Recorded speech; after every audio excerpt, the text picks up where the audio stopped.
খুতবাতে জুলফিকারের ভিতরে আমি পড়েছি আল্লামা জুলফিকার আহমদ নকশবন্দি রাহিমাহুল্লাহ তিনি বলেন নবীজির সময় একজন ব্যক্তি ছিল, সেই ব্যক্তি একটা দিন তিনি হযরত ওমর রাদিয়াল্লাহু তাআলা আনহু মসজিদে নববী থেকে বের হলেন। মসজিদে নববী থেকে বের হওয়ার পর ওমর রাদিয়াল্লাহু তাআলা আনহু তিনি দেখতে পারছিলেন ওই লোকটা পাথরের সঙ্গে মাথাটা বারবার আছড়াচ্ছিল, ঝরছে অনর্গল। হযরত ওমর রাদিয়াল্লাহু তাআলা আনহু ডেকে বলছেন, আল্লাহর গোলাম, কেন তুমি তোমার মাথাটা এমন করে এই পাথরের সঙ্গে লাগায় লাগায় ফাটায় ফেলতেছো?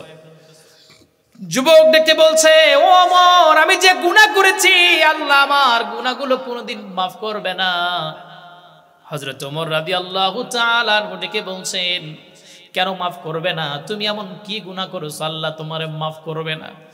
যুবক ডেকে বলে, ওমর, তোমাকে বলতে চাই না, কারণ যুবক জানে আমি যেই ভুল করি না কেন ওমরকে বলা মাত্রই ওমর আমার কল্লা দ্বিখণ্ডিত করবে, কিন্তু এই গুনাহ নিয়ে যদি আমি আল্লাহর সামনে গিয়ে দাঁড়াই বাঁচার কোনো কায়দা থাকবে না।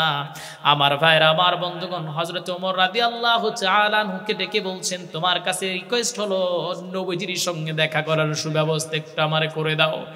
আল্লাহর ওই গোলাম যখন তিনি এই কথা বললেন, বারবার রিকোয়েস্ট করলেন, তখন হযরত ওমর রাদিয়াল্লাহু তাআলা আনহু ডেকে বলছেন, ঠিক আছে চলো। এইবারে তিনি নবীজির দরবারে তাকে নিয়ে গেলেন।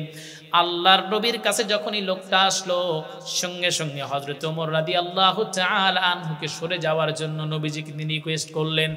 আল্লাহর নবী বললেন, ওমর তুমি চলে যাও। লোকটা ঘরের ভিতরে প্রবেশ করে দরজা লাগায়া দিয়ে বলে, ইয়া রাসূলুল্লাহ, ইয়া হাবিবাল্লাহ, আমি এমন গুনাহ করেছি মনে হয় আল্লাহ আমার গুনাহ মাফ করবে না। ইয়া রাসূলুল্লাহ, ইয়া হাবিবাল্লাহ, আমি এমন গুনাহ করে ফেলেছি, এই গুনার জন্য আমি বড় অনুতপ্ত। আল্লাহর নবী বলেন, তুমি যে গুনাহ করো না কেন, মাফ চাইলে আল্লাহ পাক মাফ করে দিবেন। তুমি কি গুনাহ করেছো আমাকে বলো। লোকটা ডেকে বলে, ইয়া রাসূলুল্লাহ, যে গুনাহ করেছি সেইটা বলতে আমার বড় লজ্জা হয়, আমার বড় ভয় হয়। আপনি যদি রাগান্বিত হয়ে যান বাঁচার কোনো উপায় থাকবে না। আল্লাহর নবী সাইয়্যিদুল কাওনাইন ডেকে বললেন, তোমার গুনাহ কি আসমানের মেঘমালার চেয়েও বেশি নাকি? লোকটা ডেকে বলে, ইয়া রাসূলুল্লাহ, আকাশের মেঘমালার চেয়ে আমার গুনাহগুলো বেশি। আল্লাহর নবী ডেকে বললেন, তোমার গুনাহ কি সাগরের ফেনার চেয়ে বেশি নাকি? লোকটা ডেকে বলে, ইয়া রাসূলুল্লাহ, সাগরের ফেনার চেয়ে আমার গুনাহ বেশি। আল্লাহর নবী ডেকে বললেন, তোমার গুনাহ কি জমিনের চাইতে বেশি নাকি? ইয়া রাসূলুল্লাহ, এর চেয়েও গুনাহ আমার বেশি। আল্লাহর নবী ডেকে বললেন, তোমার গুনাহ কি আরশে আজিমের চেয়ে বেশি নাকি? যুবক ডেকে বলে, ইয়া রাসূলুল্লাহ, আমার এই গুনাহ এর চেয়ে বেশি। আল্লাহর নবী বললেন, ঠিক আছে, তুমি বলো তোমার কি গুনাহ, কি অপরাধ তুমি করেছো? যুবকটা ডেকে বলে, ইয়া রাসূলুল্লাহ, যে গুনাহ করেছি আমি হলাম একটা কাফন চোর ব্যক্তি। আমি কাফনের কাপড় চুরি করি, এইটাই আমার নিয়োজিত প্রতিদিনের পেশা, প্রতিদিনের কাজ হলো। যখন আমি শুনি প্রতিদিন কে মারা গেছে, সেই কবরস্থানের ভিতরে আমি গভীর রাত্রিতে চলে যাই। দুনিয়া যখন স্তব্ধ হয়ে যায়, দুনিয়ার মানুষগুলো যখন ঘুমে যখন নিমজ্জিত হয়ে যায়, তখন আমি সেই জায়গায় চলে যাই। সেই জায়গায় চলে যাওয়ার পর কবরটাকে খনন করে ওই কবরের ভিতর থেকে লাশের কাফনের কাপড় নিয়ে এসে পরের দিন বাজারে বিক্রি করে আমার সংসার চালাই। আল্লাহর নবী, বিশ্ব নবী মনোযোগ দিয়ে শুনছিলেন। লোকটা ডেকে বলে, ইয়া রাসূলুল্লাহ, প্রতিদিনের ন্যায় আমি একটাবার শুনতে পেলাম মদিনার একজন আনসারী সাহাবীর সবচেয়ে সুন্দর মেয়ে, যাকে হুরে মদিনা বলা হয়, মদিনার হুর, এইরকম সুন্দর একটা মেয়ে দুনিয়া থেকে চলে গেছে। আমার কানে যাওয়া মাত্রই বড় আনন্দিত হলাম। আজকে ওই কাফনের কাপড়টা আমি চুরি করব, লাশের গায়ের কাফনের কাপড়টা চুরি করে নিয়ে এসে বাজারে বিক্রি করব। এই টেন্ডেন্সি নিয়ে যখন মদিনার সেই কবরস্থানের ভিতরে প্রবেশ করলাম, কবরস্থানের প্রবেশ করার পর আমি যখন কবরটাকে খনন করলাম, জ্যোৎস্নার আলোয় যখন কবরটাকে খনন করলাম, ইয়া রাসূলুল্লাহ, প্রতিদিনের ন্যায় আমি লাশের দিকে তাকাই না, কিন্তু কাফনের কাপড়টা টান বেড়ে নিয়ে আমি চলে আসি, লাশের দিকে আমি তাকাই না। আল্লাহর নবী, বিশ্ব নবী মনোযোগ দিয়ে শুনছিলেন আর বলছিলেন, হ্যাঁ বলো। লোকটা বলে, হে রাসূল, কেন যেন সেই দিন চাঁদের আলোয় কবরের ভিতর থেকে কি যেন ঝিলমিলায়া উঠলো। এত সুন্দর চেহারার নারী জীবনে কোনোদিন দেখি নাই। চাঁদের আলোয় যেন ওই নারীর যেন মুখ থেকে যেন কি যেন নূর বের হচ্ছিল, আমি সহ্য করতে পারলাম না। নিজের অজান্তেই মেয়েটার চেহারার দিকে তাকালাম, আমার মনে হয় আমি আমার জিন্দেগিতে এত সুন্দর মেয়ে কোনোদিন দেখি নাই। ইয়া রাসূলুল্লাহ, ঠিক ওই সময় শয়তান আমাকে কুমন্ত্রণা দিল, আমার মনের ভিতরে খাহেসাত জেগে গেল। আমার মনে হলো মেয়েটাকে ধর্ষণ করা মানে হলো আমার জীবনের সফলতা, এই রকম মেয়ে কোনোদিন আমি পাবো না। কবরের ভিতরে আমি নবী ইয়া রাসূলুল্লাহ, কবরের ভিতরে ওই নারীটাকে আমি ধর্ষণ করলাম। জোরে কর নাউজুবিল্লাহ। মৃত একটা লাশের সঙ্গে আমি জিনায় লিপ্ত হলাম। ইয়া রাসূলুল্লাহ, আল্লাহর নবী যখন এতটুকু শুনেছেন, কিতাবের ভিতরে আসছে নবীজি যখন রেগে যেতেন, নবীজি যখনই রেগে যেতেন, বেদানা বা ডালিম চিপে তার রস যেমন বের হয় সেই রকম লাল নবীজির মুখখানা হয়ে যেত। নবীজির চোখ মুখ যেন লাল হয়ে গেলে এরকম।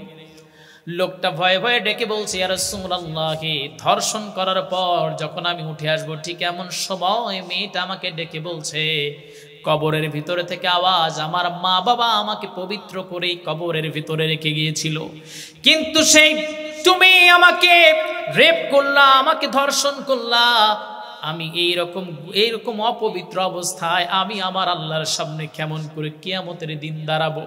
এই কথা শোনা মাত্রই আমি ভয় পেয়ে গেলাম। আমার কানে ওয়াল টাইম এই আওয়াজটা বাজতেছে, ইয়া রাসূলুল্লাহ, দেরি করে নাই, আমি আপনার সঙ্গে দেখা করব, এই জন্য এত বড় গুনাহ করে ফেলেছি, নিজেকে মাফ করতে পারতেছিলাম না, পাথরের সঙ্গে মাথাটাকে আঘাত করতেছিলাম। আল্লাহর নবী বিশ্ব নবী বললেন, তোমার সঙ্গে কোনো কথা নাই, তুমি চলে যাও। লোকটা বুঝতে পারলো দুনিয়াটাও শেষ, আখেরাতটাও শেষ, কারণ নবীজি আমার সঙ্গে কথা বলবে না, তার মানে আল্লাহ পাক নবীজিকে জানিয়ে দিয়েছেন নিশ্চয় আমার গুনাহ মাফ হবে না। লোকটা চিন্তা করলেন কি করা যায়। তিনি একাকিত্ব পছন্দ করলেন, তিনি একটা পাহাড়ে চলে গেলেন, সেই পাহাড়ের জঙ্গলে নিজের সময়টাকে অতিবাহিত করতে লাগলেন। আল্লাহর এই গোলাম চোখের পানি ফেলে ফেলে তিনি আল্লাহ আল্লাহ বলে শুধু রাতের বেলায় চিল্লায়। তাহাজ্জুদের নামাজের সময় চোখের পানি ফেলে ফেলে সিজদায় কান্না করে, আল্লাহর কাছে মাফ চায়। আমার ভাইরা, আমার বন্ধুগণ, এমন করে যখন আল্লাহর কাছে মাফ চায়, একটা সময় পর আল্লাহ রাব্বুল আলামিন বিশ্ব নবীজিকে জানায়া দিলেন, জিবরিল আলাইহিস সালাতু ওয়াস সালামকে পাঠায়া দিয়ে জানায়া দিলেন, হে রাসূল, তাকে আপনি জানিয়ে দেন আমি আল্লাহ তার গুনাহগুলো মাফ করে দিয়েছি। আমার ভাইরা, আমার বন্ধুগণ, এখন আপনি চিন্তা করেন, এত বড় গুনাহ করার পর আল্লাহ যদি মাফ করে।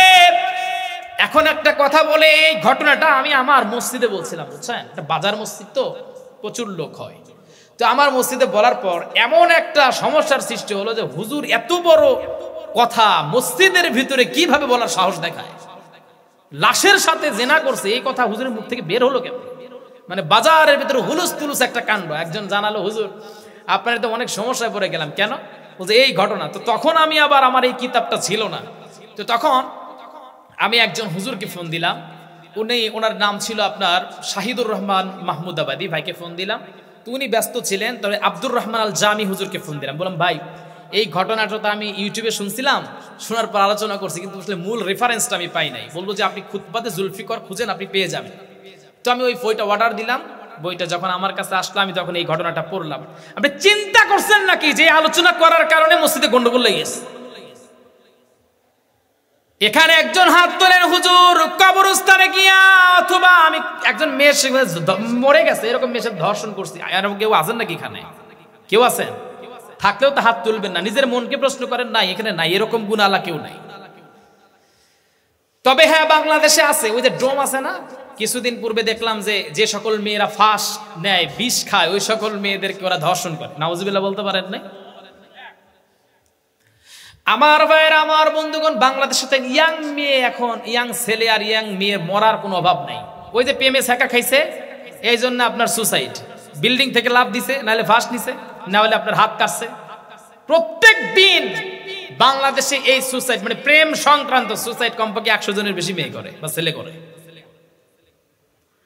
আমার ভাইরা, আমার বন্ধুগণ, এই জন্য নবী বলেন, আদিবু আওলাদিকুম আলা সালাসিন খিসাল, তুমি তোমার সন্তানকে 3টা শিক্ষা দিবা, হুব্বি নবিয়ুকুম, নবীদের ভালোবাসা শিক্ষা দিবা, ওয়া হুব্বি আহলি বাইতিহি ওয়া কিরাআতিল কুরআন, প্রথম শিক্ষা দিবা নবীদের ভালোবাসা, 2 নাম্বার শিক্ষা দিবা নবীর পরিবার, আহলে পরিজন, আহলে বায়াতের প্রতি ভালোবাসার শিক্ষা দিবা। 3 নাম্বার কিরাআতুল কোরআন, কোরআন শিক্ষা দিবা। কারণ কোরআন যে পড়বে, আল্লাহ পাক বলছেন কিতাবুন আনজালনাহু ইলাইকা লিতুখরিজান নাসা মিনাজ যুলুমাতি ইলান নূর। সবাই বলি আল্লাহু আকবার। আল্লাহ পাক বলছেন, হে রাসূল, এই কিতাবটা দেওয়ার উদ্দেশ্য হলো অন্ধকারে থাকা নিমজ্জিত মানুষগুলোকে যাতে আপনি আলোর রাস্তা দেখাতে পারেন, সেই জন্য আমি আল্লাহ পাক এই কিতাবটাকে নাজিল করেছি।